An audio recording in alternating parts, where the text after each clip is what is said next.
وفي العاصمة، أنا في كل مكان، في العاصمة في كل مكان. أنا أنتقل، أنا كالطير الحر، أينما ذهبت تجدني.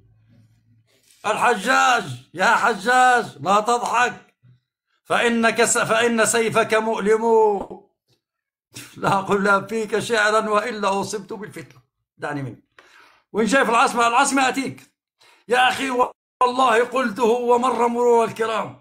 أنا لا أحفظ الشعر، لست المتنبي، ولست أبو نواس، ولست الشنفرة، ولست الأصمعي، لست كما قال الذي قال: أقيموا بني أمي صدور مطيكم، فإني إلى قوم سواكم لأميل، فقد حمت الحاجات والليل مقمر، وشدت لصيات مطايا وأرحل.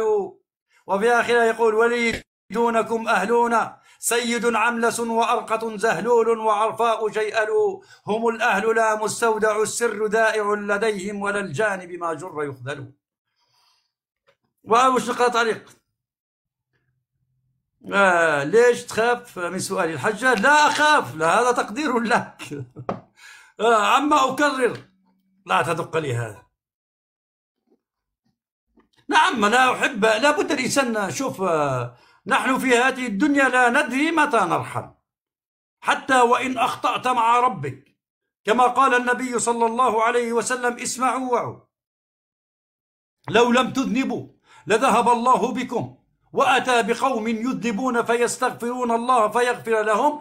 أنا أؤمن بأن الله غفور رحيم، مهما فعلت فإن رحمة الله واسعة، وأن باب التوبة مفتوح ما لم تظهر علامات الساعة الكبرى.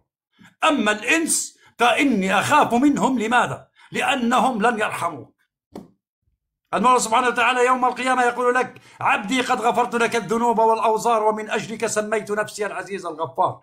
أما أنت إذا أتيت يوم القيامة: ربي قد ظلمني، ربي قد أخذ مالي، ربي قد فعل، فيؤخذ من حسناتي يا أخي وتعطى لك، ثم آخذ من سيئاتك وأكب على وجهي في النار. يا أخي بل أخطئ مع ربي، لأن ربي بي رحيم. النبي صلى الله عليه وسلم ما قال إن الله، المولى سبحانه وتعالى، لا أحن على العبد